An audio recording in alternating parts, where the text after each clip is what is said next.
Pemuda iblis itu sangat cepat, tetapi api yang bahkan lebih cepat darinya, mendarat di atas punggungnya dan kemudian menghilang. Apa yang terjadi? Seluruh tubuh pemuda iblis itu bergetar ketakutan. Sebelumnya, temannya terbungkus api dan dibakar dari luar ke dalam dan berubah menjadi abu. Tapi dia tidak terbungkus api. Mungkinkah energi Ki Jensen habis, sehingga nyala apinya tidak kuat? Atau apakah energi Ki miliknya mampu menahan api? Pikiran ini baru saja terlintas, tapi dia langsung merasakan ada yang tidak beres. Ini karena api yang mengenainya mulai menyala dari dalam tubuhnya. Jika dibandingkan dengan yang sebelumnya, yang satu dari luar ke dalam, dan yang satu lagi dari dalam keluar. Ah! Dia menjerit dengan sangat menyedihkan. Bagian dalam tubuhnya terbakar seperti pasta kertas. Rasa sakit yang parah membuat wajahnya mengerut. Duar! Pada akhirnya, dia tidak bisa lagi menahan siksaan itu dan mengakhiri hidupnya dengan serangan telapak tangan ke dahinya sendiri. Duar! Duar! Duar! Tubuhnya jatuh ke tanah, masih berkedut, tetapi api segera menyala dari organ dalamnya, membakar hingga keluar. Harry dan yang lainnya merasakan kedinginan mendalam. Dalam waktu kurang dari 10 menit, 3 monster gunung utara semuanya mati. Kejadian itu dimenangkan sepihak. Nyala api macam apa ini? Seperti senjata pembunuh yang tak terkalahkan. Harry berasal dari keluarga dunia Jianghu dan tahu betapa menakutkannya energi Qi yang disertai nyala api. Hanya bisa dikatakan dia telah meremehkan Jensen. Bukan tidak berdasar bahwa Jensen mampu bertarung 1 lawan 1 melawan Master Aliansi Seni Bela Diri. Saat ini, dia merasakan adanya tatapan sedingin es yang sepertinya berasal dari Jensen. Jensen, Jessica tidak ada di tanganku. Harry tampak tenang, tapi sebenarnya ada ketakutan di dalam hatinya. Tidak ada di tanganmu bukan berarti tidak boleh menyentuhmu, kan? Jensen menggelengkan kepalanya dan berjalan ke arah Harry selangkah demi selangkah. Apa yang ingin kamu lakukan? Apakah kamu ingin menyinggung keluarga Yuan? Harry melangkah mundur, dia tidak menyangka walau Jessica sudah melarikan diri, Jensen tetap berani menyentuhnya. Bukankah ini merupakan sebuah provokasi secara langsung kepada keluarga Yuan? Aku sudah lama ingin memberimu pelajaran. Jensen tiba di depan Harry dan secara tiba-tiba menendangnya keluar. Terdengar bunyi krak, kaki kiri Harry patah tertendang dan dia terduduk kesakitan di atas tanah. Meskipun Harry juga pernah belajar seni bela diri, tapi jika dibandingkan dengan Jensen, kemampuan seni bela diri mereka punya perbedaan layaknya bayi dan orang dewasa. Prak! Jensen kembali menginjaknya, dan kaki Harry yang satunya juga patah. Jensen, kamu gila! Harry tidak menyangka Jensen begitu kejam. Dia sama sekali tidak menunjukkan belas kasihan. Prak! Jensen tidak mengatakan sepatah kata pun. Tangannya menggenggam 2 lengan Harry, lalu meremukannya. Teriakan kesakitan layaknya seekor binatang yang baru saja dibunuh menyebar ke seluruh villa. Mereka yang masih hidup semuanya berlutut, tubuh mereka terus-menerus gemetaran. Termasuk Charlie juga gemetaran. Awalnya, dia mengira jika Jensen hanya akan memberi sedikit pelajaran pada Harry, hanya pelajaran kecil, tapi Charlie Lancaster tak menyangka bahwa pelajaran yang diberikan begitu besar, langsung melumpuhkan sepasang kaki dan tangan. Apakah Jensen tidak takut keluarga Yuan akan marah setelah apa yang dia lakukan? Aku tidak suka melakukan sesuatu tanggung-tanggung. Jensen mengabaikan Harry dan berkata dengan ringan, sekarang, apakah kamu menyerah? Jensen. Tubuh Harry berkedut terus-menerus, namun matanya menatap Jensen dengan kesal. Menyerah? Melumpuhkan sepasang kaki dan tangannya, bagaimanapun dia adalah seorang tuan muda dari keluarga Yuan yang terhormat, bisa menyerah. Jika dia menyerah, keluarga Yuan tidak akan diakui lagi sebagai keluarga elit aliansi seni bela diri. Bam! Jensen mendaratkan kakinya ke atas sepasang kaki Harry. Darah menyembur keluar seperti sosis yang dihancurkan. Hal yang lebih mengerikan adalah Jensen bukan hanya menginjaknya, tetapi menginjaknya dengan memutarkan kakinya. Iblis! Orang ini adalah iblis, sama sekali bukan dokter pada umumnya. Orang-orang yang masih hidup semuanya punya pemikiran seperti ini. Mereka juga turut berduka untuk Harry dalam diam. Tadinya baru saja berencana menyerang Jensen, malah dia yang duluan terkena pukulan keras dari Jensen, dan sudah menjadi orang cacat pula. Menyerah tidak. Nada bicara Jensen masih sangat tenang, seolah sedang berbicara dengan seorang teman. Harry tidak bisa menggerakkan seluruh tubuhnya. Dia hanya tahu bahwa dia sudah cacat. Samar-samar dia mendengar perkataan Jensen, dan dari sudut mulutnya akhirnya melontarkan sebuah kata. Menyerah. Kalimat ini seperti menguras seluruh tenaganya. Tapi apa dia bisa tidak menyerah? Jika berani mengatakan tidak, dia memiliki firasat bahwa Jensen benar-benar akan membunuhnya tanpa sedikit pun keraguan. Orang ini pasti orang gila. Ayo kita pergi. Jensen mengangguk menatap para gadis yang masih hidup dan meminta mereka untuk pergi. Ia kemudian masuk ke dalam villa untuk mencari. Namun, dia tidak melihat Jessica. Kemana perginya kakak perempuan satu ini? Mungkinkah dia sudah ditangkap oleh orang-orang keluarga Gibson? Dalam keputusasaan, Jensen hanya bisa meninggalkan tempat itu untuk sementara, berharap bisa menggunakan koneksinya untuk mencari informasi. Charlie Lancaster mengikuti Jensen dan pergi, diam tak bersuara selama perjalanan. Dia masih syok dengan kejadian berdarah barusan. Diam-diam dia juga tersenyum kecut, Harry telah dibuat cacat. Jika keluarga Yuan benar-benar ingin menyelidikinya, maka keterlibatannya juga tidak bisa diabaikan. Namun, sembari tersenyum kecut, dia juga merasa punya secercah harapan. Jensen sangat mampu melindungi orang, mungkin dia akan membantunya ketika sesuatu terjadi padanya. Memikirkan kembali kemampuan Jensen yang hebat, tiba-tiba dia tidak begitu merasakan takut lagi. Di villa saat ini, para pengawal dan tuan muda masih berlutut di atas tanah. Takut Jensen tiba-tiba kembali dan membunuh mereka jika merasa kesal saat melihat mereka lagi. Setelah menunggu selama 20 menit, akhirnya mereka bisa menghela napas lega. Cepat, antarkan tuan muda Harry ke rumah sakit. Seseorang bereaksi dan berteriak dengan cemas. Semua orang dengan cepat bergegas menuju ke tempat Harry berada, menggendongnya dan ingin mengantarkannya. Namun, baru saja mereka sampai di gerbang, seorang misterius yang mengenakan sweater hitam dan topi berdiri di sana, menghalangi jalan. Siapa kamu? Semua orang terkejut. Biasanya, mereka pasti langsung memaki. Lagian di saat seperti ini, masih saja ada yang mau mencari keributan. Namun, semenjak serangan berdarah Jensen barusan, kesombongan semua orang tertahan. Hehe, hanya orang lewat. Orang itu dengan perlahan mengulurkan telapak tangannya, muncul sebilah pedang sabit purnama yang dengan lembut diayunkannya. Sret! Orang-orang yang berada di dekatnya terbelah menjadi dua, usus dan organ dalam mereka bertumpahan jatuh ke bawah. Yang lebih menakutkan adalah karena teknik pedangnya terlalu tajam. Setelah mereka dipotong menjadi dua bagian, mereka tidak langsung mati, mereka masih bisa melihat tubuh bagian bawah mereka dan menangis sembari berteriak. Ah, pembunuh! Orang-orang yang tersisa ketakutan dan melarikan diri satu persatu. Sio!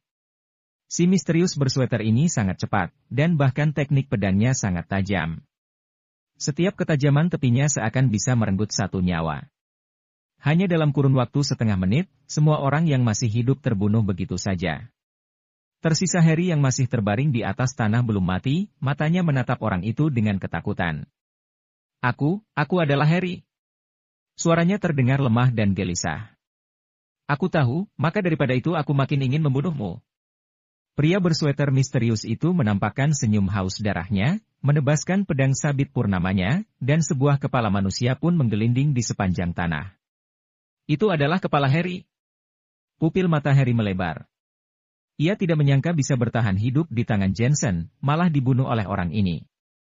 Permainan ini makin menyenangkan. Setelah membunuh Harry, si misterius bersweater itu memasuki villa untuk mencari. Melihat tidak ada yang hidup, dia pun menghilang ke kompleks villa seperti hantu. Duar! Tidak lama setelah dia menghilang, kobaran api muncul di villa, membakar villa dengan hebat.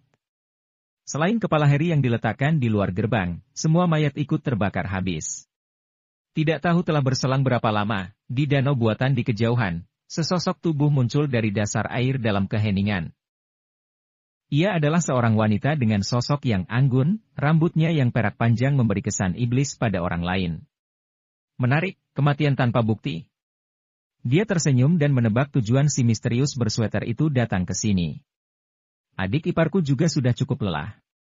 Ia baru saja pulang dari luar kota dan harus direpotkan oleh masalah keluarga Miller. Sudahlah, sebagai kakak perempuan tertua, aku juga sudah seharusnya membantu. Dia memanyunkan bibirnya dan sosoknya menghilang di kompleks villa. Di sisi lain, Jensen menggunakan koneksinya untuk mencari Jessica. Sayangnya, panah tidak ada di tempat dan sistem intelijen masih terganggu, tidak ada cara lain untuk sementara waktu. Adik ipar, apakah kamu mencariku? Tepat ketika melewati sebuah kedai kopi, suara yang tidak asing tiba-tiba terdengar. Mata Jensen melotot, melihat melalui jendela kaca, terlihat sosok seorang wanita bertopi sedang duduk di sana sambil menikmati kopi. Dia mengenakan gaun coklat panjang dan sepatu hak tinggi berwarna krim di kakinya. Kaki panjangnya yang terbalut stoking sutra saling bertautan, elegan dan berkelas. Jessica. Jensen berjalan masuk dengan terkejut. Sepertinya kamu sangat senang melihatku. Gaya Jessica sedikit berbeda dari yang dulu. Dulunya dia lebih seperti wanita galak dan berlagak layaknya bos besar wanita. Tetapi sekarang rasanya ketambahan aura iblis, seperti seorang ratu. Omong kosong. Mau tidak mau Jensen memarahinya. Dia pergi ke kompleks villa untuk mencarinya dengan tergesa-gesa, tetapi ternyata Jessica malah sedang santai menikmati kopi di sini dan pakaiannya rapi, tidak terlihat seperti orang yang diculik. Adik ipar, maaf telah merepotkan MU. Kedepannya, aku akan membantumu mengurus keluarga ini. Kata Jessica sembari tersenyum. Setelah mengatakan itu, lidahnya menjilat bibir merahnya. Jensen tidak tahan. Meskipun dia pernah berdebat dengan Jessica, tapi dia tetap belum memahami apa yang dipikirkan Jessica. Pokoknya, dia misterius, seperti orang gila. Aku membantumu karena kamu adalah kakaknya Elena, ucap Jensen. Aku membantumu, selain karena kamu adik iparku, ada alasan lain. Apa kamu ingin tahu? Jessica kembali menggerakkan kaki jenjangnya yang terbalut stoking sutra dan mengubah posisinya. Tidak mau. Jensen tidak berani melihatnya dan langsung menggelengkan kepalanya. Aku tetap akan mengatakannya walau kamu tidak mau, karena aku memiliki darah yang sama denganmu. Jessica mengucapkan kata demi kata. Jensen merasakan kulit kepalanya mati rasa dan berkata, baguslah kamu baik-baik saja, cepatlah pulang, agar semua orang tidak khawatir. Apalagi ini bukan saat yang tepat dan di luar sangat berbahaya. Aku suka gayamu mengkhawatirkanku. Meskipun itu karena tanggung jawabmu dan bukan karena hal lain, aku tetap menyukainya. Jessica merenggangkan badannya dan pergi bersama Jensen. Di tengah jalan, tiba-tiba dia berbisik ke telinga Jensen, ku beritahu satu hal, seseorang ingin menjebak MU. Telinga Jensen tergelitik olehnya, menjauh selangkah dan bertanya, menjebak bagaimana? Harry sudah mati. Ucap Jessica sambil berjalan ke depan. Pupil mata Jensen membeku. Dia tidak membunuh Harry, yang berarti bahwa setelah dia pergi, seseorang telah menyerang Harry dan tujuannya sangat jelas, untuk menyalahkan kepada Jensen. Adik ipar, tidak ada yang bisa membantumu sekarang. Aku sebagai kakakmu bisa menjadi seorang pembantu yang lumayan untukmu. Jessica masih berjalan ke depan. Dilihat dari belakang, dia sangat menawan. Walau sebenarnya, jika membandingkan penampilan dan sosoknya, dia tidak ada apa-apanya dibandingkan dengan Elena, tetapi dia punya gaya yang tidak dimiliki Elena. Gaya mendominasi dan mempesonanya itu. Hanya saja Jensen tidak terlalu tertarik dengan gaya seperti ini. Pada saat bersamaan, Charlie belum sampai ke rumah, teleponnya berdering. Itu telepon dari perkumpulan tuan muda. Charlie merenung sesaat lalu lanjut berjalan.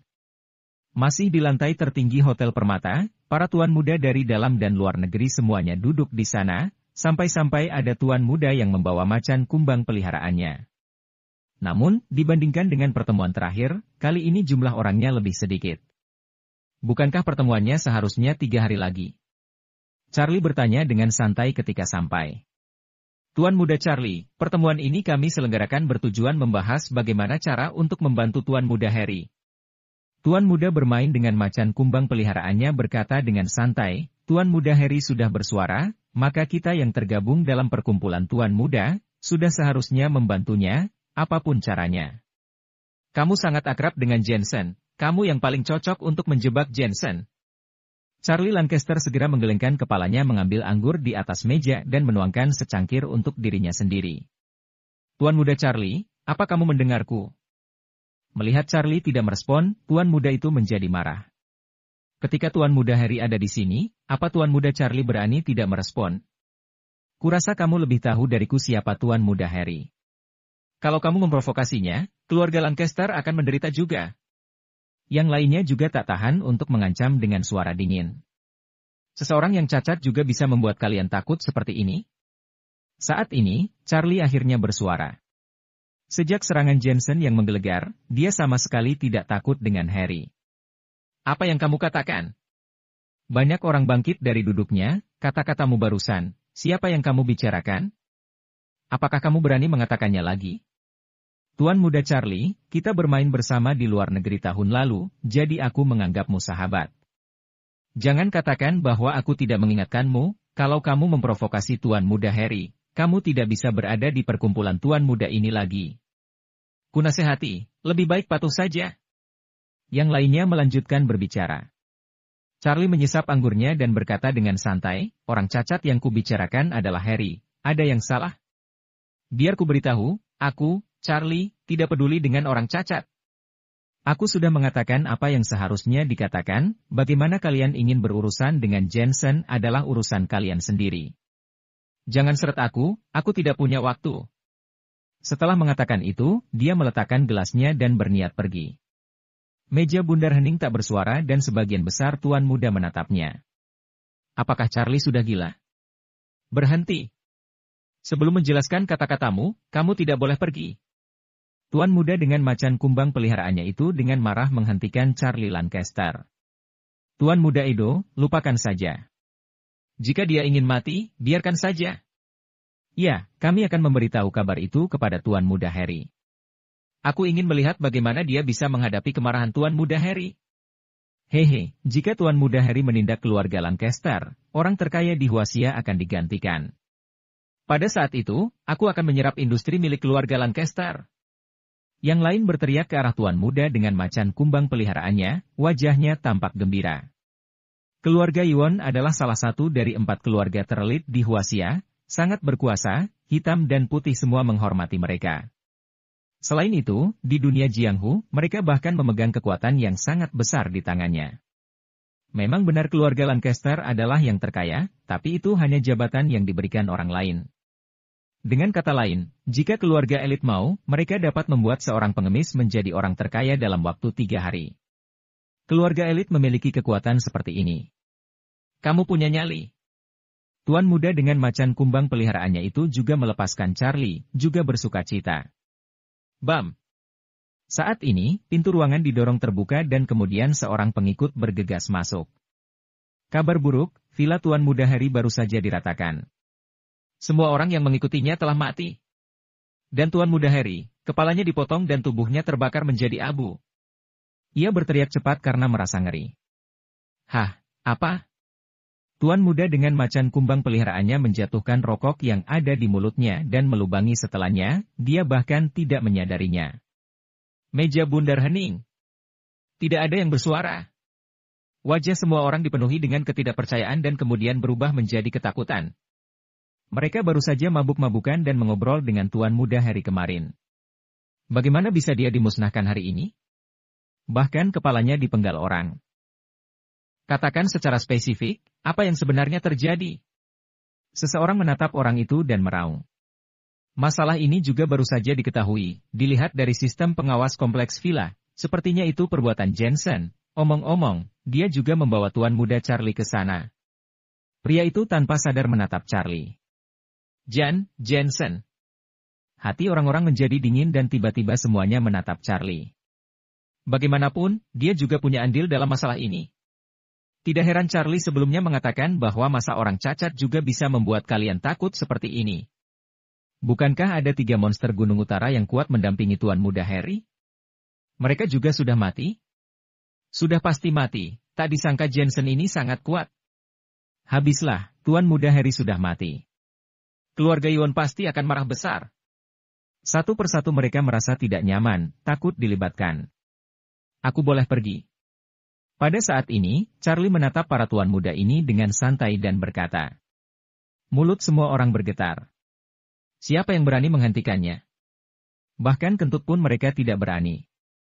Charlie adalah pria galak yang telah membunuh Harry, posisi dia sekarang di perkumpulan tuan muda bisa dibilang adalah seorang bos.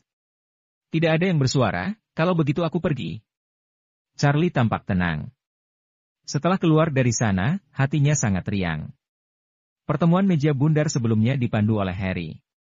Saat itu, para tuan muda memarahi tuan muda Charlie layaknya seekor anjing. Sekarang semua orang melihatnya seperti bos. Ketika lift baru bergerak, Charlie mulai merasakan keanehan. Pria itu mengatakan bahwa tuan muda Harry sudah mati, namun saat dia mengikuti Jensen, dia melihat kalau tuan muda Harry masih hidup. Dr. Jensen, aku Charlie, aku mendengar rumor, sepertinya tuan muda Harry sudah mati. Ia buru-buru menelepon Jensen. Aku sudah tahu, tenanglah, akan kuatasi. Jensen menjawab tenang dan menutup teleponnya. Harry sudah mati. Tanpa bukti kematian, keluarga Yuan pasti akan mengira kalau aku yang telah membunuhnya. Sebenarnya siapa yang mau menjebakku? Meski Jessica sudah mengingatkan Jensen, tetap saja Jensen merasa sangat terkejut. Lagi pula, langkah satu ini benar-benar ganas. Keluarga Yuan tidak seperti keluarga Wadley, mereka menguasai sekte Arhat dan termasuk ke dalam 4 keluarga utama. Bisa dikatakan bahwa hanya Jensen seorang diri, tidak akan sanggup menandingi keluarga Yuan. Meskipun Jensen tidak takut jika keluarga Yuan mencarinya untuk membuat perhitungan, dia sangat kesal harus menanggung beban kejahatan yang tak dilakukannya. Satu-satunya cara adalah menemukan si pembunuh. Jessica tahu tentang ini lebih awal dariku. Apa dia tahu siapa pelakunya? Jensen ingin meminta bantuan Jessica, namun saat memikirkan gilanya Jessica, dia merasakan dingin di hatinya. Namun, jika tidak meminta bantuan Jessica, sedangkan Panah dan yang lainnya sedang tidak ada di tempat, dia sama sekali tidak dapat menemukan petunjuk lain. Wanita ini sudah licik sedari dulu, apa yang dia rencanakan kali ini? Mungkinkah racun ramuan gen telah berhasil didetoksifikasi dan dia sudah kembali? Jensen ragu sesaat dan akhirnya pergi mencari Jessica. Di saat ini, Jessica sedang merias diri di depan cermin rias di ruang kamar keluarga Miller. Kemudian dia berdiri dan mengagumi pakaiannya sendiri. Jensen mengetuk pintu dari luar. Siapa? Jessica bertanya dengan malas. Ini aku, Jensen, jawab Jensen. Pintunya tidak dikunci. Masuklah. Mendengar hal itu, Jensen membuka pintu dan masuk. Kemudian dia menatap dan melihat Jessica sedang memakai stoking, sepasang stoking loreng yang sudah tertarik hingga ke pahanya, sambil melihat dan mengagumi dirinya sendiri di cermin. Bagaimana dengan penampilanku? Tanya Jessica yang tidak menatap langsung ke arah Jensen. Bukankah biasanya kamu lebih suka memakai pakaian formal seperti setelan jas dan baju CEO? Kenapa kali ini kamu memakai pakaian olahraga seperti ini? Jensen mengerutkan keningnya. Harus diakui bahwa tidak kelihatan apa-apa ketika Jessica mengenakan pakaian formal, tetapi kakinya terlihat sangat panjang ketika mengenakan celana ketat. Anak-anak keluarga Miller semuanya memiliki gaya yang lumayan. Perlu diketahui, dulunya Jensen selalu merasa bahwa di antara anak-anak keluarga Miller, yang paling jelek adalah Jessica, dia terlihat seperti laki-laki dan dulu mulutnya suka cari masalah dengan sepupu perempuannya. Sesekali ganti gaya juga bagus, bagaimana menurutmu? Tanya Jessica yang masih memandangi cermin. Bolehlah. Jensen dengan santai menanggapi, lalu bertanya, apakah kamu tahu siapa yang membunuh Harry? Tunggu. Jessica tiba-tiba berteriak, membongkar lemari pakaian, mengeluarkan sepasang stoking yang lain dan menggantinya. Jensen serasa ingin memuntahkan darah. Menanyakan hal serius, malah ganti stoking. Namun, meskipun dia muak dengan Jessica, tapi Jessica juga seorang wanita. Gerakannya saat mengganti stoking tetaplah menarik perhatian. Bagaimana dengan warna ini?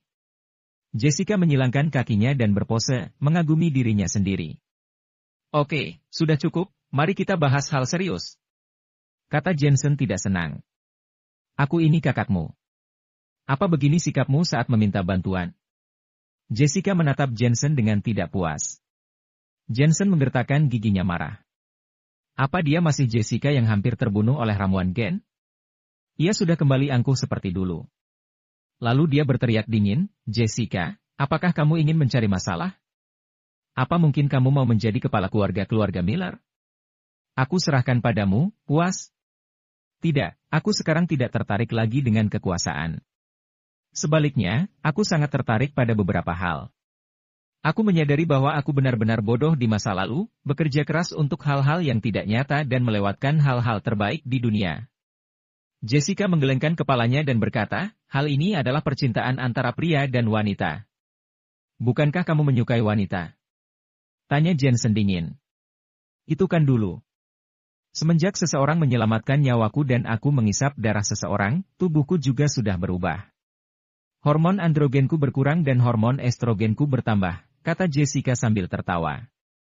Jensen merasa jijik. Aku panggil kamu kakak, sudah cukup kan?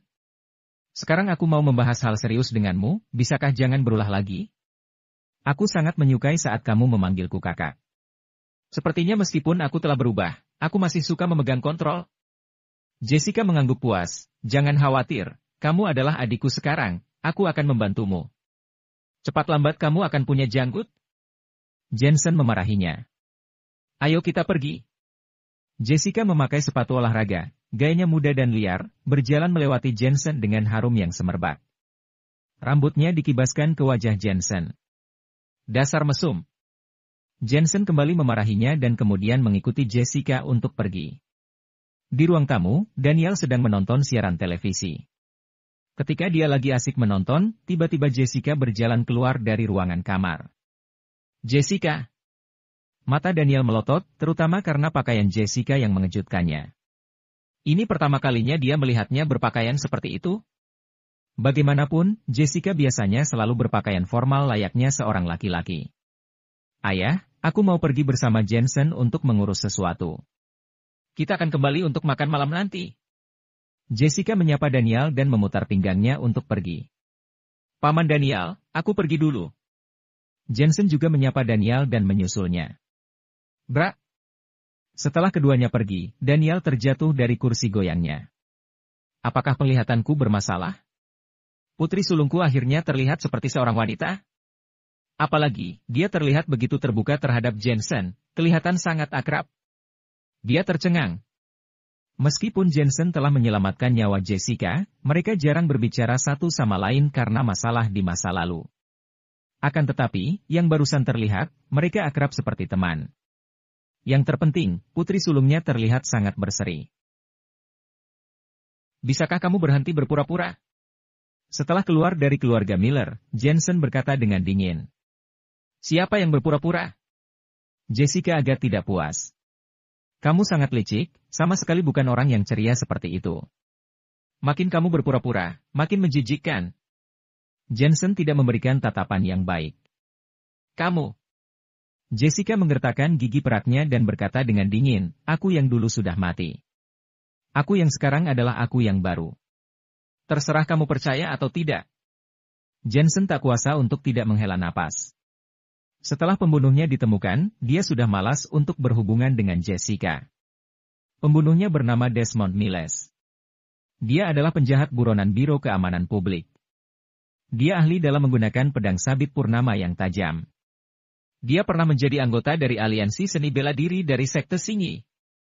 Saat dia berjalan ke depan, Jessica menjelaskan, aku sudah mengetahui keberadaannya. Dia berada di Villa Hutan Hijau. Sekte Singi. Anggota keluarga Fang. Jensen mengerutkan keningnya. Jessica mengangguk. Dulu, tapi sekarang tidak lagi. Pada 3 tahun yang lalu, Desmond Miles membunuh anak dari tetua sekte Singi dan diusir dari sekte Singi. Bermula karena anak dari tetua tersebut berhubungan dengan istri dari Desmond Miles. Ketika Desmond Miles melihatnya, dia mencincang putra tetua itu menjadi 365 bagian. Yang gilanya adalah dia juga memotong-motong istrinya menjadi pasta daging dan dicampur dengan daging anak tetua itu untuk dijadikan sup. Banyak tetua sekte Singi yang memakannya. Orang ini memiliki kebencian yang mendalam.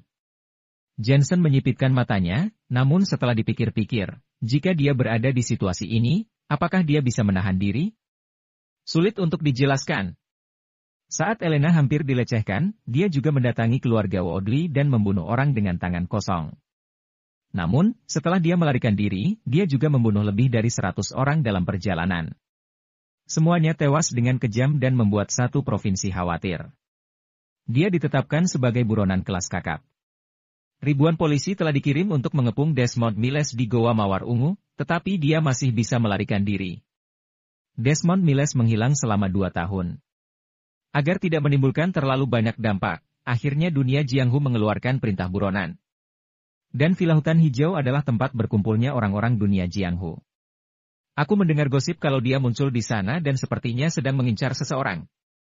Desmond Miles suka membunuh pezina dan pelacur. Jessica berkata tanpa henti. Diam-diam Jensen terkejut. Dia mengira Jessica sudah tidak ikut campur lagi. Tak disangka dia mengetahui banyak hal di belakang. Apakah kamu terkejut? Melihat Jensen terdiam, Jessica berbalik tersenyum. Memang benar. Jensen mengangguk. Sebenarnya kepribadianku menentukan bahwa aku tidak akan pernah menjadi orang biasa dalam hidupku. Aku bisa jatuh, tapi gagal, dan aku tidak akan tinggal diam. Jessica berkata dengan ringan, dalam hidupku, kaulah yang memberikan pukulan terbesar bagiku, tapi aku juga belajar sesuatu darimu. Apa itu? Jensen sedikit penasaran. Jessica tersenyum tanpa mengucapkan sepatah kata pun. Keduanya berangkat dengan pesawat dan mereka tidak beristirahat di tengah jalan karena terburu-buru. Pagi pun berlalu, sesuai instruksi Jessica, Jensen tiba di Villa Hutan Hijau. Omong-omong, ini bukan pertama kalinya Jensen mendengar nama Villa Hutan Hijau. Sepertinya ini adalah grup villa penginapan. Setelah Jensen sampai, dia merasa bahwa tempat ini sangat luas, dengan deretan hotel. Sangat berbeda dengan Villa Hutan Hijau yang pernah dia kunjungi, lebih unik dan khas. Bahkan pelayannya berpakaian seperti penjaga toko, dan banyak orang di jalan yang mengenakan pakaian kuno. Tentu saja, tidak jarang orang pergi berbelanja dengan pakaian kuno akhir-akhir ini. Banyak orang memakai baju tradisional, jadi semua orang sudah terbiasa. Di salah satu bar, banyak orang dengan pakaian berbeda minum dan mengobrol. Gaya bar ini juga seperti zaman dulu. Bagian atas meja yang kasar terbuat dari beberapa papan kayu yang ditumpuk. Semangkuk besar anggur dan daging sapi membuat semua orang merasa penuh. Tetapi orang-orang yang datang ke sini semuanya adalah orang-orang dari dunia Jianghu. Mereka berasal dari kalangan bos grup, pekerja kantoran, orang IT, DLL. Bahkan banyak orang asing di sini yang merupakan murid dari master dunia Jianghu. Desmond Miles. Tiba-tiba, sebuah teriakan dingin terdengar. Seorang pemuda berseragam sekolah menatap dingin seorang pria berjaket. Wajah pria itu pucat dan punggungnya bungkuk. Dia terlihat sangat biasa. Anak muda, kamu pasti salah orang. Dia mendongak dan tersenyum, memberikan kesan jujur dan tulus. Hehe, Desmond Miles, pembunuh maniak. Buronan kelas kakap, penjahat paling dicari di dunia Jianghu. Pemuda itu memainkan sumpitnya. Di sebelahnya duduk seorang gadis berseragam sekolah, yang sudah terbiasa dengan pemandangan ini. Keduanya jelas master seni bela diri, dan mereka pasti sangat populer di kampus. Kamu menggunakan teknik sulap wajah, kan? Kata pemuda itu lagi. Aku tidak tahu apa yang kamu katakan. Pria itu menggelengkan kepalanya. Aku akan lihat berapa lama kamu bisa berpura-pura. Pemuda itu mengusap pinggangnya, dan tongkat teleskopik khusus muncul di tangannya. Tubuhnya melompat seperti macan tutul. Tongkatnya sangat aneh, seperti pedang dan pisau, tetapi dia sangat ahli dalam menggunakannya. Triknya tidak banyak, tapi fatal. Teknik pedang Mozi. Di sisi lain bar, seorang pria parubaya menyipitkan matanya. Legenda mengatakan bahwa teknik pedang Mozi diciptakan oleh seorang pria bernama Mosei pada sebelum dinasti Qin, tetapi teknik pedang ini telah hilang dalam sejarah, tidak disangka di zaman sekarang masih ada orang yang dapat menggunakannya. Seseorang di dekatnya mengangguk. Kurasa dia mendapatkan teknik pedang secara kebetulan dan mempelajarinya perlahan. Pria parubaya itu mengangguk, bagaimanapun, keturunan Mosei sudah berasal dari sebelum dinasti Qin. Sekian tahun berlalu, seharusnya keturunannya sudah tidak ada lagi. Meskipun teknik pedang Mozi hanya memiliki 6 gaya, tapi triknya kejam, bisa menyerang maupun bertahan. Pria itu terpaksa harus mengungkap identitasnya. Mereka melihatnya membungkuk dan menarik sesuatu, pedang sabit purnama muncul di tangannya. Sosoknya terangkat dan dia tidak lagi bungkuk. Ternyata pedangnya disembunyikan di punggungnya. Shua! Cahaya perak berkedip, pedang sabit purnama menebas tongkat. Kamu memang Desmond Miles. Setelah menghilang selama 2 tahun, kamu akhirnya muncul kembali di dunia Jianghu. Pemuda itu mencibir, teknik pedangnya berubah, dan Desmond Miles yang tertekan mundur perlahan. Bakat seni bela diri pemuda ini sungguh hebat. Dia masih muda, dan sudah berada di peringkat surgawi menengah. Ditambah dengan teknik pedangnya luar biasa, kekuatannya sebanding dengan peringkat surgawi tinggi. Pria parubaya ini memuji dari kejauhan. Tuan Fang, apakah kamu ingin mengajaknya ke dalam sekte Singi? Dia adalah bibit unggul. Pria di sampingnya sedikit bersemangat. Mari kita lihat dulu. Pada saat ini, mereka berdua bertarung, saling beradu pedang, tidak dapat dipisahkan. Tiba-tiba, tubuh Desmond Miles bergerak cepat dan menghindari pedang pemuda itu. Dia bergegas melewatinya seperti kucing dan menuju ke arah gadis muda berseragam sekolah. NC. Wajah pemuda itu berubah seketika. Jika gadis muda itu berani datang ke sini, maka dia pasti bukan orang biasa. Sebuah pedang muncul di tangannya dan dia menggunakan teknik pedang awan. Kelang. Kelang. Tapi bagaimanapun, kekuatannya terbatas, pedang itu ditebas dan terbang karena pegangannya tidak kuat. Pedang sabit purnama mendarat di leher gadis itu. Desmond Miles mencibir dingin dan berkata, kalian adalah sepasang kekasih. Begini saja, jika kamu menerima satu seranganku, maka aku akan melepaskannya. Sungguh keji. Pemuda itu bergetar marah. Kamu dapat memilih apakah kamu menginginkan nyawanya atau pedang ini. Desmond Miles tiba-tiba berteriak. Pedang tajam mendekati leher gadis itu. Kulitnya tersayat dan darah mengalir keluar. Max. Gadis muda itu berteriak, matanya terus memohon, tetapi sebuah suara terdengar di hatinya. Dia juga berharap orang yang dia cintai bisa menyelamatkannya. Namun, pada akhirnya dia kecewa, karena pemuda bernama Max itu tidak berniat menerima serangan dan hanya berdiri diam. Max sadar jika dia menerima serangan pedang sabit purnama, kalau tidak mati, maka dia akan lumpuh. Dasar sampah, bukankah kalian sepasang kekasih? Apa yang bergandengan tangan sampai tua, hanya omong kosong belaka, pergilah ke neraka. Desmond tiba-tiba mengamuk, dia menghempaskan pedang di tangannya, dan dia melihat pedang sabit purnama melaju ke arah pemuda itu seperti frisbee. Dia tidak membunuh gadis itu, sebaliknya, dia menyerang Max. Tidak tahu diri. Dengan dengusan tajam, pemuda itu mengambil pedang di tangannya dan menebas pedang sabit purnama, pedang itu mendarat di dinding, terjebak di sana dan tidak bergerak. Tanpa pedang, aku akan melihat bagaimana kamu bisa bertarung. Pemuda itu mencibir dan menyerang Desmond. Imbalan untuk membunuh Desmond sangat banyak, dan yang paling penting adalah ketenaran dan kekayaan bagi orang-orang dunia Jianghu. Seiring waktu, ketika orang bertanya siapa yang membunuh Desmond si pembunuh maniak, mereka juga akan mengingat Max. Benar-benar seni bela diri yang bagus. Orang-orang di sekitarnya memuji berulang kali. Desmond begitu sulit untuk dibunuh dan akhirnya mati di tangan seorang pemuda. Ombak di belakang sungai mendorong gelombang depan. Oh tidak, hati-hati. Tiba-tiba, pria parubaya itu berteriak di kejauhan. Dia melihat sesuatu dan ingin membantu, tapi sudah terlambat. Aura pembunuh terasa di udara, sebilah pedang sabit purnama terbang kemari, dan terbang dari belakang pemuda itu. Saat pemuda itu sedang menyerang Desmond, dia tidak menyadari pedang itu terbang di belakangnya. Ketika dia menyadarinya, tangannya yang memegang pedang terbelah seperti tahu, tubuhnya jatuh menghantam tanah, dia berteriak dengan lirih. Ah! Banyak orang menghela napas, kehilangan sebelah tangan, pemuda ini mungkin akan seperti ini seumur hidupnya. Dia hanya bisa menjadi orang biasa.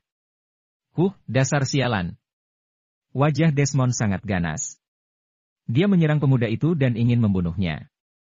Dengan sebelah tangannya, dia membuat benang-benang sutra dengan kekuatan energi kinya. Pedang sabit purnama di dinding tadi melesat dan digenggam olehnya. Namun pedang sabit purnama yang menebas lengan pemuda itu menghilang. Kelang! Kelang!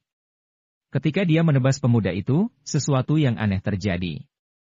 Tebasan itu meleset dan mendarat di sisi pemuda tersebut. Siapa? Wajah Desmond berubah drastis. Ada sesuatu menghalangi pedangnya yang menyebabkannya gagal mengenai sasaran. Namun, dia sama sekali tidak bisa mendeteksi apa yang menghalangi pedangnya. Orang yang menginginkan nyawamu. Di pintu masuk bar, dua sosok muncul. Seorang pria dan seorang wanita perlahan berjalan mendekat. Pria itu terlihat sangat biasa, mengenakan kaos putih, tetapi temperamennya sangat murni dan sangat aneh. Wanita itu memiliki tubuh yang indah, dan kakinya yang panjang ditutupi dengan celana ketat kamuflase, memberi kesan liar. Siapa orang ini?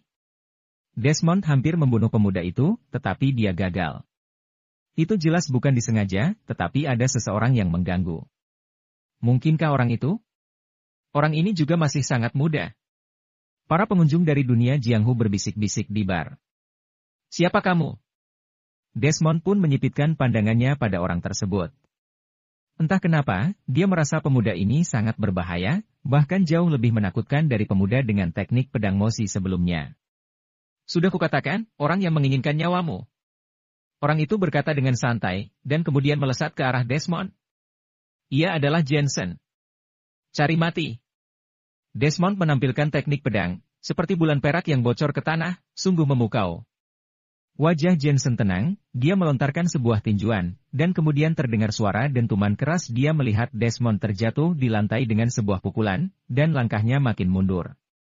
Melihat tangan Jensen yang tidak terluka, dia mengejar dan meninju lagi. Desmond sangat marah dan mengeluarkan tebasan. Pedangnya bahkan bisa memotong baja. Dia tidak percaya bahwa tinju seseorang dapat menghalangi ketajaman pedangnya. Jika ada, maka adalah makhluk abadi. Kelang! Kelang! Sebuah suara yang memekakkan telinga terdengar lagi. Desmond mundur dan menabrak dinding, bahkan dinding yang tertabrak tersebut membentuk manusia. Wah! Selanjutnya, dia menyemburkan darah. Pedang sabit purnama di tangannya juga retak, pecah berkeping-keping dan berserakan di lantai. Bar itu langsung sunyi. Mereka merasa pemuda dengan teknik pedang mosi sebelumnya sudah sangat kuat. Tapi pemuda berbaju kaos ini bahkan lebih menakutkan. Dia mematahkan pedang logam dengan tinjunya. Ini di luar lingkup ilmu pengetahuan. Sungguh tontonan yang luar biasa. Pria parubaya di kejauhan melihat sesuatu. Pemuda itu seolah hendak melontarkan pukulan, namun nyatanya, tinjunya mengenai punggung pedang. Hanya saja ini mudah diucapkan tapi sulit dilakukan. Tidak mudah bagi orang biasa untuk menghindari kecepatan ayunan pedang itu, apalagi menggunakan punggung pedang untuk berkelahi. Anak muda, aku telah berada di dunia Jianghu selama bertahun-tahun. Kamu adalah generasi muda terkuat kedua yang aku jumpai. Desmond memicingkan mata ke arah Jensen. Nada suaranya yang menakjubkan justru terdengar suram. Aku sedikit penasaran, siapa yang pertama? Jensen tersenyum dan berkata, namun Desmond, pedangmu adalah pedang ganda. Kamu tiba-tiba memujiku, tapi sebenarnya kamu ingin mengalihkan perhatianku agar aku tidak bisa memikirkan pedang gandamu. Selesai berkata, dengan satu tangan dan tanpa perlu melihat ke belakang, sebilah pedang sabit purnama telah digenggam olehnya. Ini, pedang ganda? Kini aku mengerti. Pemuda yang menggunakan teknik pedang mozi sebelumnya, lengannya dibelah oleh pedang kedua. Orang ini memiliki pengamatan yang luar biasa. Dia benar-benar menemukan rahasia pedang ganda. Sudah tidak heran terjadi keributan di bar. Wajah Desmond berubah drastis. Dia tidak menyangka teknik pembunuh bisa dipatahkan. Pada saat ini, dia merasa bahwa pemuda ini bahkan lebih menakutkan. Bang! Tiba-tiba, dia meledakkan benda hitam ke arah tanah, dan sejumlah besar asap memenuhi udara. Melalui asap, dia tidak bergegas menuju Jensen, melainkan berlari ke sisi lain. Haha, pacarmu telah aku tangkap. Jika tidak ingin mati, lemparkan pedangku. Tak lama kemudian terdengar suara tawa. Desmond muncul di belakang wanita bercelana kamuflase itu. Telapak tangannya berbentuk cakar, memegang leher putih wanita itu. Dan wanita itu adalah Jessica. Jensen menggelengkan kepalanya dan melemparkan pedang sabit purnama. Desmond menerimanya dan melanjutkan, jika tidak ingin dia mati, hentikan pedang ini untuknya. Apa kamu yakin dengan ini? Ucap Jensen samar. Takut? Siapa yang bilang cinta lebih kuat dari emas? Cuy, cinta di dunia ini adalah bohong. Desmond berteriak dengan keras. Jensen melirik Jessica dan mendapati bahwa kakak perempuan mesum ini justru tertawa. Dia tidak takut sama sekali. Ia menggeleng tak berdaya dan berjalan mendekat. Apa yang kamu lakukan? Enyahlah atau aku akan membunuhnya. Bagi Jensen, Desmond sebenarnya sangat takut. Bukankah kamu ingin aku menghentikan pedangmu? Jika aku tidak kemari, bagaimana kamu bisa menebasku? Jensen melangkah tanpa henti. Kali giliran Desmond yang terkejut dan berseru, apakah kamu yakin ingin ditebas olehku? Kamu harus tahu bahwa aku bisa memenggal kepalamu dengan sekali tebas. Hal paling buruk, aku akan memotong kakimu. Bagaimana kamu bisa melawanku tanpa kaki? Apa hal ini perlu dikonfirmasi? Jensen sudah tiba di depan Desmond dan menunjuk lehernya. Jika ingin menebas, tebaslah di sini dengan cepat, aku takut sakit. Selain itu, setelah menebas, kamu harus membebaskan dia. Jangan menarik kembali kata-katamu. Bar menjadi hening. Tidak ada yang menyangka jika Jensen benar-benar ingin orang lain yang menebasnya, dan terlebih lagi, dia menunjuk lehernya. Apakah orang ini sudah gila? Muka pemuda yang menggunakan teknik pedang Mozi sebelumnya memerah karena malu. Dia sangat takut mati dan tidak berani bergerak.